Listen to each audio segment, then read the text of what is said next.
warahmatullahi wabarakatuh. Waalaikumsalam. Allahumma sholli ala sayyidina Muhammad wa ala ali sayyidina Muhammad. Mohon izin bertanya Bu ya, dalam suatu instansi perusahaan kita melihat bahwa orang yang pegawai yang punya kewenangan di bidang keuangan Bu ya, seringkali menggunakan uang perusahaan untuk keperluan pribadi dan menyelesaikannya atau membayarnya dengan menggunakan nota-nota palsu, nota fiktif atau nota markup Bu ya. Nah, kami sudah mengingatkan bahwa tidak boleh seperti itu. Namun jawabannya lucu juga. Kalau meminjam ke rekannya itu harus bayar, tapi dengan cara ini dia tidak perlu bayar. Nah, kalau seandainya saya atau rekan yang lain menyampaikan ke manajemen, itu termasuk zolim nggak kepada yang bersangkutan? Karena nanti akan berdampak kepada bersangkutan berupa surat peringatan atau paling buruknya itu adalah pemecatan Bu ya. Nah ini mohon pencerahannya Bu ya, sehingga kami yang memang punya niat baik tidak salah langkah Bu ya. Demikian, Assalamualaikum warahmatullahi wabarakatuh. Assalamualaikum warahmatullahi wabarakatuh. Hal yang semacam itu adalah kesalahan. Kita tidak boleh loh jahat sama negara. Dengan alasan kan milik kita semuanya.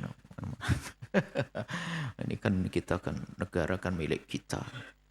Lalu ngambil seenaknya, listrik nggak bayar, main serobot apa tuh, nyuri listrik, nggak boleh dong. Nyuri apalagi ya, nggak diizinkan. Islam tidak mengajari yang demikian itu. Bahkan mengambil uang negara ini, uang negara itu adalah uang umat, ini termasuk ghulul atau satu dosa yang besar sekali. Hukumannya berat. Hukumannya berat sekali. Sehingga dalam pembahasan para ulama hukumannya bisa saja hukuman yang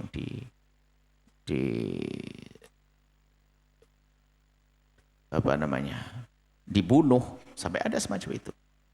Hukumannya berat. Pelanggaran-pelanggaran mengambil, atau bahasa lain seperti korupsi lah, korupsi.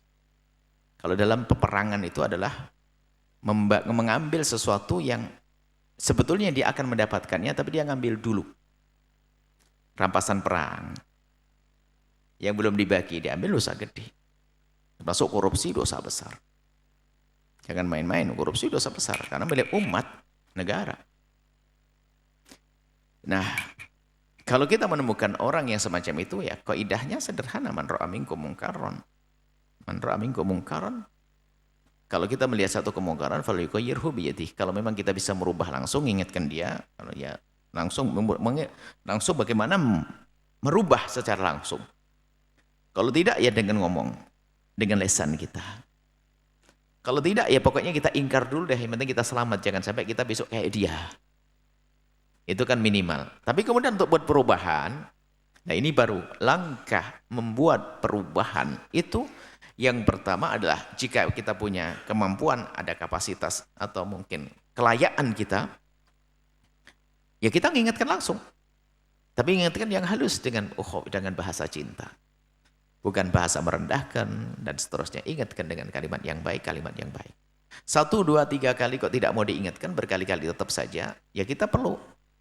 Negara perlu dijaga. Ya kita bisa saja. Niatnya karena Allah, bukan karena kebencian dengan dia. Yang penting kita sudah melakukan satu kewajiban, ya kita mengingatkan kepada atasannya, jika atasannya juga benar. Yang jadi masalah atasannya juga sama kan ya. Nanti kan mungkin ya atasannya benar, ya sudah kita serahkan. Justru kalau kita membiarkan, kita tidak boleh membiarkan kejahatan terjadi sementara kita mampu untuk merubahnya. Kita akan mendapatkan bagian dosa atas sebuah kejahatan yang kita mampu untuk merubahnya, lalu kita biarkannya. Ini kaidah itu. Ada kejahatan di tempat kita yang kita mampu untuk merubahnya, tapi kita membiarkannya, maka kita mendapatkan bagian daripada dosa. Makanya Pak Bupati, semua yang terjadi di wilayahnya adalah juga tanggung jawabnya dia. Pak Gubernur juga sama. Waduh berat ya. Semoga makanya Pak Bupati kita, wali kota kita, gubernur kita, presiden kita, semoga Allah beri kemudahan untuk bisa menyelesaikan hal-hal gitu supaya enggak dosanya teramat banyak. Bayangin, walah, ini jadi gubernur, jadi wali kota sehari aja ini suruh ngitung dosanya, kayaknya bingung nih. Ya, kita doakan karena berat jadi seperti itu. Biarpun banyak yang senang jadi. Tapi berat ini kan. Kalau bisa merubah kaidahnya, semua kemungkaran yang di depan matanya yang ia ketahui dan dia mampu untuk merubahnya, kok dia tidak merubahnya, dia mendapatkan bagian dosa. Seperti ridho bil mungkar, tidak bisa merubahnya, tidak mampu merubah. Kecuali kita tidak mampu. Nah, kalau Anda punya kemampuan untuk mengingatkan, kemudian setelah itu nggak diingatkan, nggak mampu, Anda mampu untuk bisa melaporkan, dia pun hukumannya dia harus dipecat dan sebagainya. Allah Maha Kasih, sebab orang jahat nggak boleh dibiarkan. Kan dia jahat sebetulnya. Dia nggak bisa dipercaya. Hanya sekarang jabatannya kecil saja, paling diambil hanya ratusan juta. Tapi kalau lebih gede lagi, jangan-jangan besok naik pangkat dia. Mau lebih serem lagi dia. Kita akan biarkan orang semacam itu, ya bahaya dong. Jadi pembantu beli sayur saja korupsi dia. Sayur 700 bilang 1.500 dia. Jadi tukang apa jualnya begini.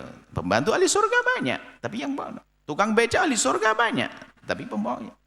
Kuli ahli surga banyak, kuli. Ustadz ahli surga banyak, yang neraka, yang jual agama juga ada. Semuanya ada nerakanya. Jadi kita harus seperti itu. Kalau Anda mampu dan mengingatkan, ingatkan. Kejahatan tidak boleh dibiarkan terus. Itu membahayakan untuk bangsa ini, membahayakan untuk negeri ini. Itu saja. Dan Anda dapatkan pahala.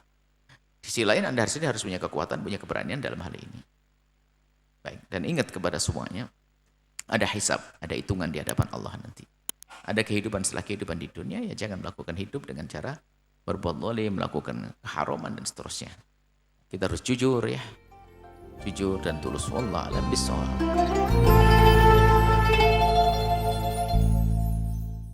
Sahabat Al-Bahjah TV, setelah menyaksikan video ini, jangan lupa bersolawat kepada baginda Nabi Muhammad.